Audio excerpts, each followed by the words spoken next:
détruire vos pensées, il ne peut pas fouler à terre votre vie. Est-ce que je parle à quelqu'un? Mais la Bible dit ici qu'après qu'il ait eu l'âme, il a foulé la terre. Il a fait habiter cette personne dans les ténèbres pendant longtemps comme ceux qui sont morts. Est-ce que je parle à quelqu'un? Si vous avez perdu une bataille, c'est peut-être la bataille de vos pensées. Est-ce que je parle à quelqu'un? Vous savez, vous négligez peut-être la puissance des pensées. La puissance des pensées a un impact, même sur la manière dont vous faites le ministère. Amen. Donc ne pensez pas que non, nos fausses pensées, on a appelé au ministère. Un pasteur qui pense qu'il y a des pensées pauvres aurait un ministère pauvre. Et quand je dis pauvre, je ne peux pas, même là, je ne peux pas jouer à l'argent. Mais rien n'est pas avancé. Si les pensées avec lesquelles tu nourris ton âme sont des pensées néfastes, même le ministère, tu ne pourras pas faire. Ceux qui pensent que le ministère c'est facile, le ministère c'est comme l'entrepreneuriat. C'est le feu. C'est pas juste la prière.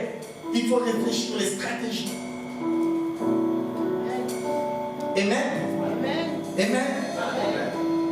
Ce verset est fort en illustration. Quand il révèle la stratégie de Satan pour fouler votre vie à terre, il attaque d'abord votre âme, c'est-à-dire nos pensées, votre imagination. Si Satan gagne la bataille mentale, il prend le contrôle de votre vie et est capable de faire régner les ténèbres sur votre vie. Savez-vous que notre pensée est tellement puissante que ça amène que toutes les batailles spirituelles se font. Amen. Amen. Dites avec moi le combat spirituel. Je pensais que vous devez le dire pour le combat spirituel. Et du ressort de nos pensées. Écoutez ça, Luc 6, 45. L'homme tire de bonnes choses du bon trésor de son cœur, et le méchant tire de mauvaises choses de son mauvais trésor. Car c'est de l'abondance du cœur que la bouche parle. Amen. Si c'est de l'abondance du cœur que la bouche parle, ça veut dire que la parole tire son origine de la pensée. Combien sont d'accord? Amen. Amen. Pourtant la Bible nous dit que avant que tout ne soit, la parole était déjà. Amen. Si avant que tout ne soit, la parole était déjà, et que c'est la pensée qui donne naissance aux paroles, c'est qu'avant même que la parole ne soit, la pensée était. Est-ce que vous me suivez? Ou bien c'est trop compliqué? Amen. Ainsi les cieux, vous vous souvenez de Genèse 1, Dieu créa les cieux et la terre. Amen. Jean 1, au commencement était la parole. Donc avant les cieux et la terre, la parole et la pensée existaient déjà. Voici ce que j'ai envie que vous compreniez. Combien savent que les cieux, amen, font aussi référence aux sphères spirituelles? Combien savent ça? Lorsque la Bible parle des cieux, ou bien comme Paul dit, j'ai connu un nom, amen, que ce soit hors du corps ou dans le corps, qui arrive jusqu'au 3e ciel. Amen. Il s'agit des sphères spirituelles. Ainsi, on comprend que la parole ou bien la pensée ont été créées par le biais. Non, que les sphères spirituelles ont été créées par le biais de la pensée et de la parole. Vous comprenez? J'essaie de vous amener. C'est la pensée qui a donné naissance aux sphères spirituelles. Ça veut dire que la pensée, ok, a une essence supérieure. Je vais les autres. La pensée, ok, a une essence, ok, supérieure aux sphères spirituelles. Je vais dire ça autrement. Votre pensée est plus puissante que ce que vous voyez dans vos combats spirituels. Je vais encore dire ça autrement. Votre pensée est plus forte que toutes les principautés que vous voyez dans les sphères spirituelles. référence aux sphères spirituelles, c'est la pensée. C'est la pensée et la parole qui ont donné naissance aux entités spirituelles et à leur sphère spirituelle. Et si la pensée a donné naissance aux sphères spirituelles et aux entités spirituelles, c'est que la pensée peut les détruire. Est-ce que vous êtes ici? Ainsi, le véritable combat spirituel des chrétiens se fait dans ses pensées. Avez-vous remarqué que le combat de la foi se passe dans la pensée et les paroles? Marc 11, 23. Amen. Écoutez bien. Je vous le dis en vérité, si quelqu'un dit à cette montagne, ôte-toi de là et jette-toi dans la mer, et s'il ne doute point dans son cœur, mais croit que ce qu'il arrive, il le verra s'accomplir. Amen. Écoutez-moi bien. Tout a été fait par la pensée et la parole. C'est pourquoi par la pensée et les paroles, vous pouvez tout défaire. Est-ce que je parle à quelqu'un? Ici, Jésus dit, si tu dis à la montagne, et tu ne doutes pas dans ton cœur, la montagne va se déplacer. Voici ce que j'ai noté. La pensée est tellement forte que son intention domine sur l'intonation des paroles. Est-ce que je parle à quelqu'un? La pensée est tellement forte que son intention domine sur l'intonation des paroles. Voici pourquoi Jésus va dire, si tu dis une parole et tu ne crois pas dans ton cœur, rien ne va se passer. Ça veut dire que la puissance de la parole réside dans la pensée. Dès que la pensée ne s'allie pas avec ce que tu dis, la parole n'est pas puissante. J'aimerais même dire autrement, amen, les paroles ne sont que des pensées verbalisées. Est-ce que je parle à quelqu'un? Mais si votre pensée ne s'aligne pas avec vos paroles, la montagne ne peut pas bouger. Qu'est-ce que ceci veut dire? Qu'une parole qui manque de pensée manque de puissance. Et si la pensée n'est pas juste une réflexion, mais la pensée est une substance puissante. C'est elle, permettez-moi l'expression, amen, qui en puissance les paroles. Si tu dis à la montagne sans croire dans ton cœur, la montagne ne bougera pas. Donc, en effet, ce n'est pas l'intonation de mes paroles qui fait bouger la montagne, mais c'est la qualité de mes pensées.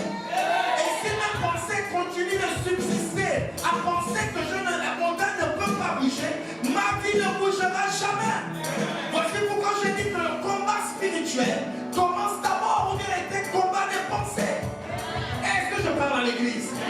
Je déclare que vos pensées vont changer. Je déclare que vous allez déplacer les montagnes au travers de la qualité de vos pensées. Je pensais que quelqu'un devait dire amen. Je déclare, écoutez-moi bien, écoutez-moi bien. Est-il possible que même les dons spirituels se manifestent au travers de nos pensées? Parce que lorsque tu pries pour un malade, pour manifester les dons de miracle, il faut que le don soit en accord avec tes pensées. Parce que si tu doutes dans ton cœur, ça veut dire que si même la pensée est négative, les dons spirituels se bloquent. Pour ceux qui sont dans le prophétique, dans leur début, ils ont toujours eu la confusion entre leur imagination et la voix prophétique. Est-ce que je parle à quelqu'un? Mais dès que leur pensée les a convaincus que c'était juste une imagination, l'esprit du prophète a cessé de parler. Et donc, même pour devenir un grand prophète, on a besoin d'aligner nos pensées. Pour devenir un grand apôtre, on a besoin d'aligner nos pensées. À plus forte raison pour devenir un entrepreneur. Je déclare que tes entreprises marcheront.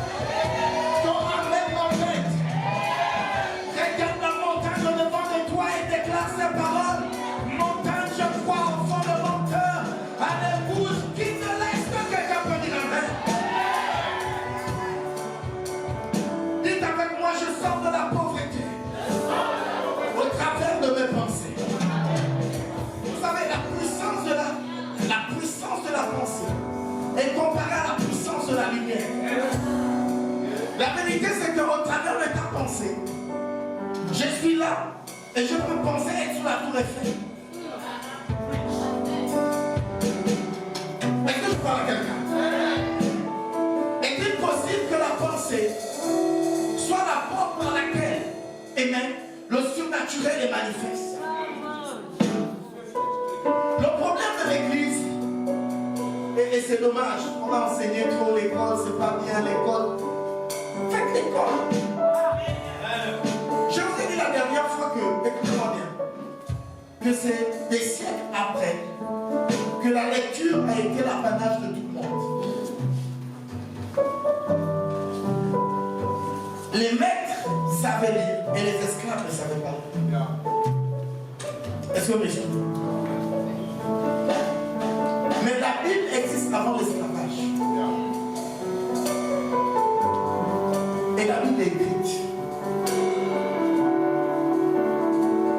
Est-il possible qu'à une période, il fallait faire partie d'une certaine classe sociale pour avoir la parole?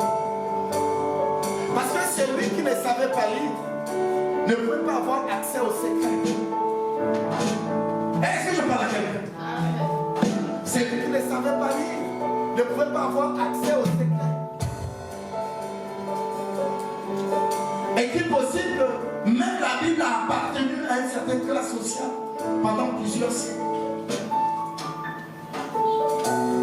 Et aujourd'hui, gloire soit rendue à Dieu, tout le monde a la capacité de lire. Voyez en éducation, ok, l'opportunité de pouvoir changer de classe sociale. Parce qu'il n'y a pas mieux que l'éducation. En fait, de pouvoir établir ou bien transformer ta mentalité.